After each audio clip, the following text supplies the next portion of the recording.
Ladies and gentlemen, welcome back to another episode of the DaneMellowsTalks podcast. This one is going to be a little bit different for a Sunday episode because it's not an interview episode, clearly, because there's no one here and because it's just me. But this week we're doing it a little bit different because Quantumania has come out, which is obviously the reason why you clicked on this video. Ant-Man Quantumania, Ant-Man and the Wasp Quantumania came out on Friday. It's now Saturday, and this is going out on Sunday. My throat is a little bit gone because straight after watching the film, I went and DJ'd and then went on a night out, so it just happens. But in this episode, I'm going to be running through everything about the film, everything. My first initial thoughts, I'm going to be going through a non-spoiler review. I'm going to be going through my honest opinion of the plot of the film, my opinion on the ending, my opinion on the post-credit scenes, trying to explain them a little bit, unpack them a little bit there, and then the MCU going forward through Phase 5 and into Phase 6. And maybe even a little bit further than that, but we'll probably just keep it in that little bit there. But I'm going to go straight into it with my non-spoiler review. So if you've not seen the film yet, you are safe to watch this part, and I'll let you know when I will start getting into the spoilers for it as well. I mean, you might not be as fussy with it as me. I avoid everything beforehand in the film. All the little clips that they put out, I avoid them because to me, it takes it away from the film watching it that first time. Even the trailers are bad, which I'll get into later. But honest opinion, non-spoiler, it's a great film. It is a great film, because if it wasn't, I wouldn't be doing this today. Yeah, it's a great film. It builds up Kang great as a villain, because obviously we're going to see him come back in Avengers 5 and potentially 6, which would be absolutely... It set it up to be a great Avengers film. And I am really, really looking forward to those now. The film, Ant-Man and the Wasp Quantumania, had a great level of humour. It had the right level of humour. I feel like one of the main criticisms with Endgame was it tried to be too funny with all the Thor stuff. And then in Thor Love and Thunder as well, it tried to be Ragnarok funny, but it failed at it. This one, I feel like it maintained that Ant-Man level of humour, which is a good level of humour to have. In a Marvel film, especially of this caliber, the traps in the quantum realm, and they can't get out. But that was obviously all revealed in the trailer, so I'm not going to consider that one as a spoiler. Wells, it did lack a few plot points, in my opinion, which I'll go into later because I can't really speak about those without giving away spoilers, because I'll be able to let you know what hasn't happened. But other than that, it is still a very, very solid plot, in my opinion, and there isn't much that I would change about it, if I'm honest with you. But there are a few things which I'll get into now, because we've now passed the non-spoiler part of the episode. This is now my honest review of the film, my honest opinion of the film, and it is still that it's a great film. I'm going to stand by that. And I have already heard mixed reviews on it. I know the critics, Rotten Tomatoes is like a 40-something%. That's wrong. That's wrong. Rotten Tomatoes is wrong. I think it was a really, really good idea to have 99% of the film in the quantum realm.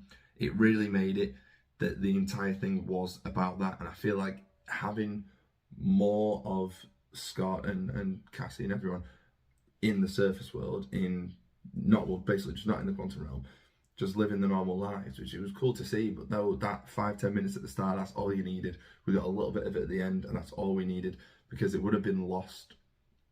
Anything else, it would have made the stuff in the quantum realm shorter, more rushed, and things like that. I feel like that's what a lot of the criticism with Love and Thunder was as well. It was rushed, because there was too much going on that wasn't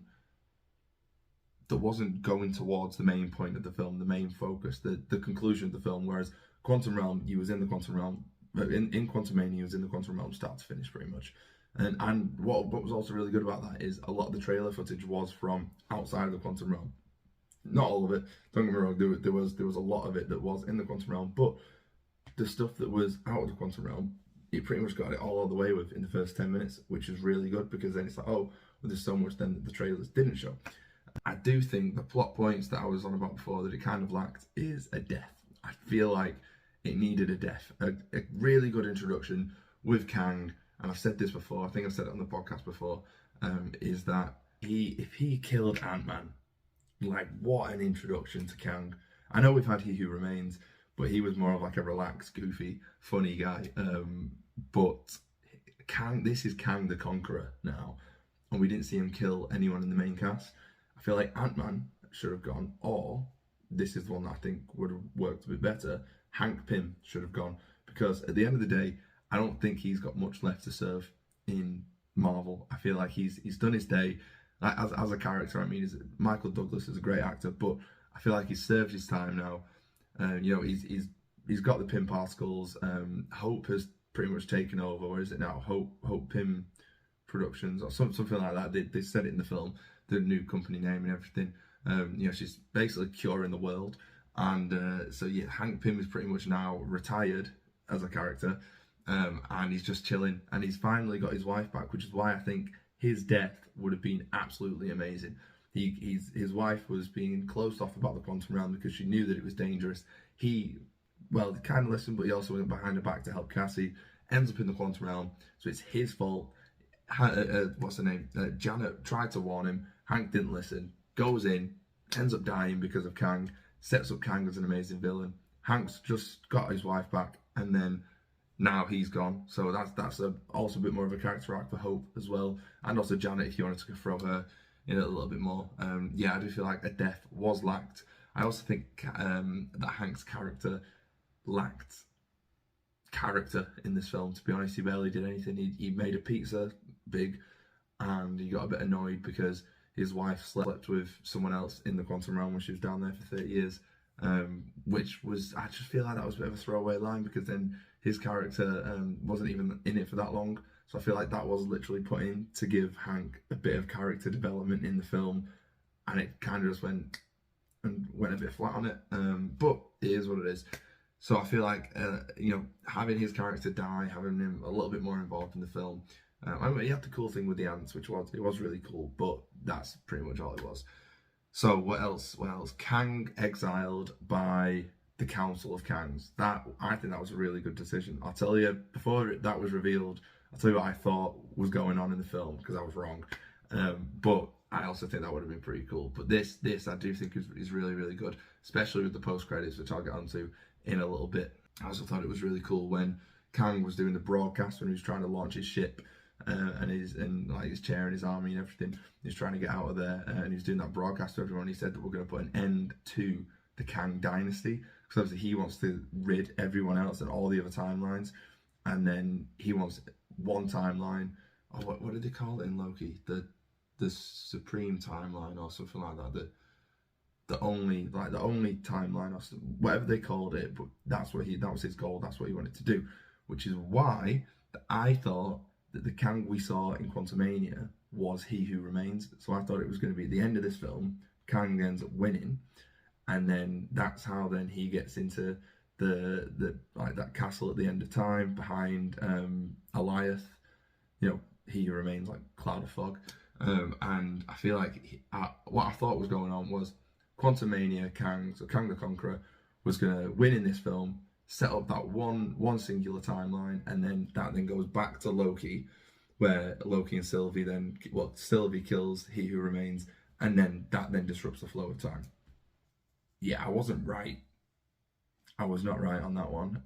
But I also thought that would have been pretty cool. I mean, it kind of still can happen, and I'm going to jump back to that one. We've got a lot of tabs open at the moment. I'll circle back to it when I get onto what I think the future of the MCU is going to look like. But I also thought that this film was going to be set, as the film was going on, I thought that it was actually set at a midpoint in Avengers 5.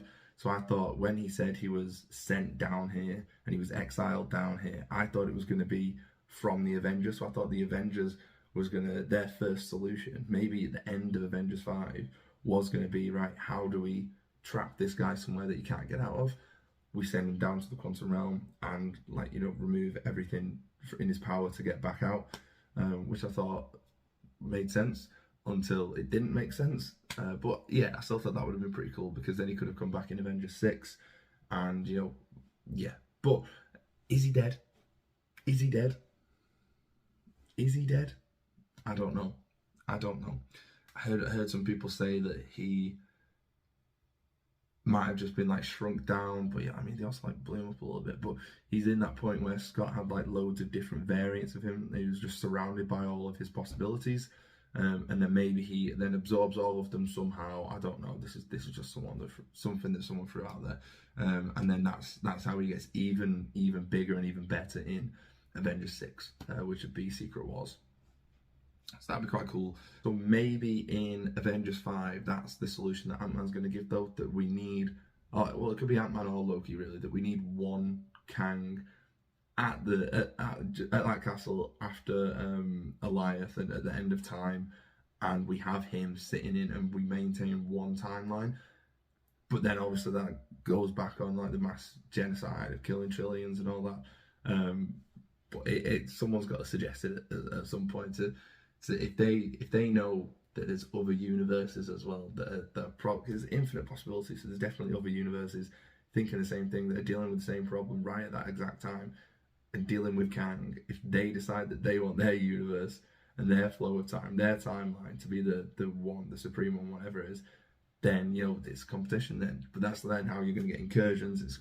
Listen, there's so much to look forward to in this, and it's got me really, really excited about it.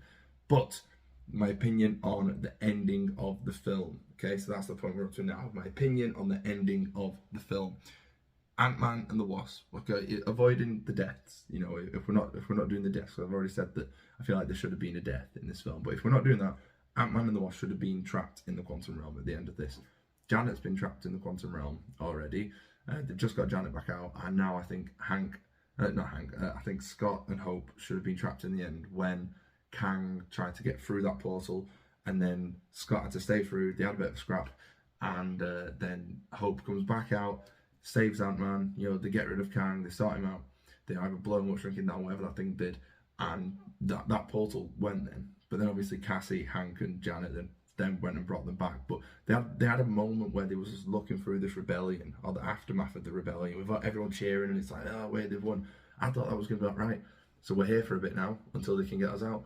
And that even could have been, because time works differently in the quantum realm, doesn't it? So it could have been that, yeah, they pulled them back out straight away, but then they were actually in there for a while, or they were only in there, they did get pulled back out straight away, but on the surface world they were actually in the quantum realm for a while because something happened. I don't know, but I don't know. I feel like that could have been like an equal level of sacrifice to a death in the film, which then coming into Avengers 5, then they could have been pulled back out. They've learned even more about the quantum realm, what Kang did in there, and also find that would have been really, really cool. But it didn't happen, and I also do understand that you needed that paranoia element with Ant-Man at the end. Is Kang going to come back?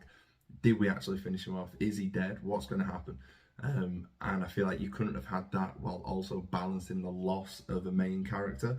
So like his daughter, his wife, or his girlfriend, whatever it is, and then his parent-in-laws, so one of those would have hit him hard. And I don't feel like you can be like, oh, I'm so worried, did we kill him? Is he going to come back? Is this something we should be worried about? And I'm also so upset about this as well. There's too much in that ending part. And I said it was really nice that 99% of the film was in the quantum realm, and that point at the start, that point at the end was really nice for us to have them small and then separate when they're out of the quantum realm. It was just a little bit too much at the end if that was to happen. So I understand why it was a death or paranoia. I do like the paranoia element that they had at the end. It's very different, especially with Cassie's birthday at the end, and he's just sat there like, what have we done? Have we done this wrong? And that got me so excited for the post-credit scenes. So the post-credit scenes, obviously the first one, we've got the Council of Kangs, which was really, really cool. Jonathan Majors absolutely smashed acting in this film. He's literally taken it to a whole new level, especially with that guy in the crowd who was just dead hyped, because he was everyone there. And he was acting as all of them, and to get that hype that many times, the three Kangs that we saw at the start, that were kind of like the leaders, I guess, of the Council of Kangs that were all in this stadium, that were bringing them all there. I think one of them's Ramat Hut or something like that. I've heard that go around a little bit. But yes, they were really, really cool to see in there. I'm excited to see where this goes going forward. If we're going to revisit that scene specifically, if we're going to see what happened with that, or if it's going to be a case of like they bring them back together again, but in like a bit of a smaller form. The Council of Kangs, I don't think it is all of them, but could be wrong, don't know. don't know how like Marvel's going to go down it with this, but it'll be really, really cool to see what they do and see how that plays a part in Avengers 5 as well. Really, really cool post-credit scene. Second one as well, arguably cooler, definitely at least on the same level. It's a scene from Loki season 2 where Kang is, well, can you call him Kang at this point? He had a name, didn't he? Can't remember it though, but we're just going to call him Kang for the sake of argument. So he was then creating a time traveling device, or he was somehow going to control time with this machine, but it was in like the early 1900s, or was it early 19th century? Can't remember. I swear they said it in the post-credit scene, but listen, it was before I think that time should have been meddled with in like this in Marvel. Okay, so that's so it's hard to explain because obviously time, and especially in the Loki seasons, it is going to be very, very confusing. But could it be that Loki and Morbius have gone? Wait, is it Morbius? Mobius, not Morbius. Could it be that Loki and Mobius have gone back to either the very start of the TVA? So this is Kang. It could be that everyone in that audience are the original staff of the TVA. They're the first ones that are going to be pruning people and everything, and Kang's going to get them in through this little presentation that he's got going on. Or could it be that this is just someone to prove to Mobius how dangerous Kang actually is? Because I think in it, it's like Mobius is like, oh, wow, Loki. He's like, he doesn't seem that scary. And then Loki's like, yeah, mate, he's terrifying. And I thought that was such a powerful line. That was really, really cool to see him do that. So yes, I'm very, very excited to see Jonathan Majors back in Marvel for season 2 of Loki, to see how that plays a part there and how big of a role he's going to play in season 2 of Loki. Because I don't feel like he can do the same destruction that he's done in Quantumania, like a few months after in Loki season 2, and then still have things left to show in Avengers 5. Something like the cool thing about Thanos is you saw him in post-credit scenes, and you heard rumblings about him in the Guardians films, and in like across the MCU, you heard him every now and then, and it's like you knew that this guy's coming, and that everyone is like already scared. Pretty much everyone is already worried about the Mad Titan. So when he came, you knew the reputation, and you're like, right, what have you got? Whereas now we know what Kang has got, so like, what has he got left really to not really to prove, but to show us what he can do? Because we know his reputation, we know what he can do now. I guess it's more of a case of what they can do together, and also on a scale of messing with time, which would be really, really cool to see in Avengers 5. Speaking of Avengers 5, the MCU going forward, right? Okay, so this film has got me now really, really excited for the MCU going forward, which is what I wanted out of it, to be honest with you, because since Endgame, really, Spider-Man was a great film, absolutely great film, No Way Home, but the MCU going forward with that, I was very satisfied with the end of Spider-Man No Way Home. Don't get me wrong, I want more Spider-Man films, but I was like, this is a good one. This is a good one to end on.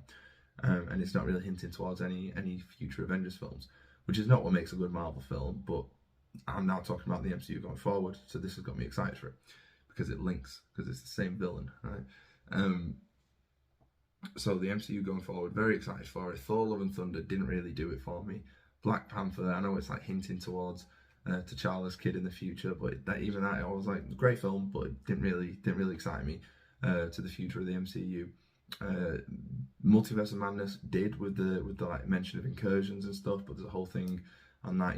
The majority of the film didn't impact the plot at the end, because it was just America Chavez that was just like, Doctor Strange was, yeah, you can do it. She's like, yeah, I can do it, And yeah, but like all good films, but in terms of going forward with the MCU, this has got me so excited for it, really, really excited. And it could be that the Avengers kill, or somehow like somehow deal with the threat of all the Kangs in that arena, all the Kangs across time, in Avengers 5, and then in Avengers 6, it's the Quantumania Kang the Conqueror, that is left. He's the only Kang that's left, and that's how then it ties it into Secret Wars. They've got a lot of different ways that they've got a lot of different ways that they can go down about this with Kang the Conqueror, with Ramat Hut, and with He Who Remains, and all sorts of stuff like that. I can't wait to see which path that they take with it. It's going to be really, really, really exciting few years for Marvel. It's a great time to be a nerd. It's a great time to be a nerd. That's what I'm saying. But thank you very much for listening to this episode. I'm going to cut this up into chunks, get it out there so you can see like the non-spoiler review, the honest opinion review, the post-credit scenes, all stuff like that on there. Don't forget, I am releasing audio exclusive episodes every single Tuesday. So this was originally going to be one of those, but I got excited. I wanted to get it out as one of these instead. I also think the video ones do a bit better, so it's a bit more, bit nicer to get something like this out there, something a little bit different than the interview ones. But the interviews will be back next week, so look forward to that. There'll be another audio exclusive episode on Spotify and a bunch of other streaming platforms as well, but Spotify is the main one that I use, so it's definitely on there on Tuesday. So I'll see you for that one. Thank you very much for listening. Don't forget to like, comment and subscribe, and I'll see you in the next podcast.